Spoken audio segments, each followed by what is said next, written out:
انت ما حدش بيعمل لك حساب، احنا عملنا لك بنك. ايجي بنك بيقدم فريلي لكل الفريلانس حلول متفصله على طبيعه شغلهم. كريدت كارد، قرض شخصي، قرض العربيه. كريدت كارد، قرض شخصي، قرض العربيه. كريدت كارد، قرض شخصي، قرض العربيه. كريدت كارد، قرض شخصي، قرض العربيه. طب لو انا عايز ابقى ممثل، طيب اعمل ايه؟ عيب. انت نفسك تبقى ممثل؟ لا. امال ليه عايز تبقى ممثل؟ لو عايز ابقى ممثل، لو شاب مثلا من الشباب عايزين يبقى فاضي يعني ما وراكش حاجه فقلت تمثل يعني؟ حاجه جنب الشغل بعد الشغل. يعني كده عشان بعرف امثل.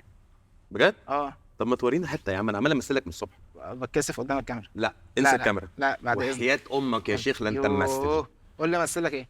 مثل لي واحد فريلانسر راح يتقدم لواحده اخوها فريلانسر وابوها عنده ميتسوبيشي لانسر. تمام سهله. انت باباها. انا باباها.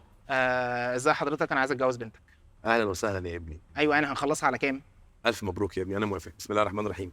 فتحه. ايه رايك؟ تحفه. ايه رايك؟ تحفه. ايه رايك؟ ها. على فكره انا كده بجيبها كده وانا قاعد جت على طول كده على طول. سهل. الله اكبر عليك. اي حاجه عايزها تتمثل كده في لحظه. وهي اصل هو بتيجي هو التمثيل ده عباره عن ايه؟ عباره عن ايه؟ عباره عن ايه؟ احساس. بس كده؟ بس كده. وانت بسم الله ما شاء الله ملك الاحساس. ربنا يخليك. لا انت تخلص البرنامج دوت وتطلع على طول على استوديو الاهرام. اقول لهم انا تبعك بقى. لا. يقول لي لا. لا